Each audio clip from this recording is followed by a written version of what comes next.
you're wrestling.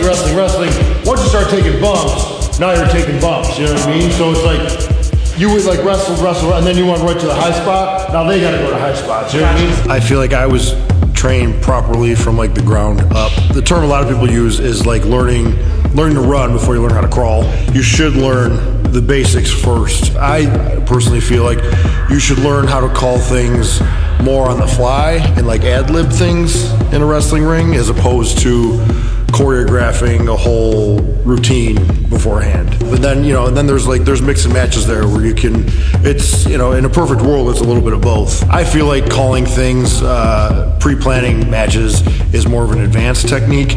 And the problem is that if you go straight to that, let's say something goes wrong in there and one guy's on one page and one guy's on another, let's see, okay, let's go to this spot. But this guy is he's thinking about spot B, but you're thinking about spot F. So, and it just turns into a mishmash. At that point, it's just like good luck. You have to know how to call things on the fly in pro wrestling because that's your groundwork. And that's, if something does go wrong, that's how you're going to get back to where you're going.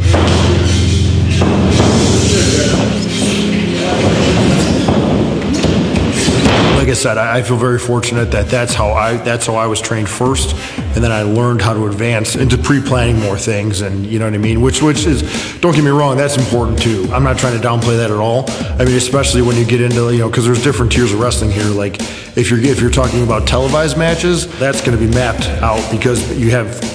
Let's say you have 6 minutes. You need to know, and they need to know, and the cameras need to know how you're going to fill that 6 minutes. That's going to be A, B, C, D.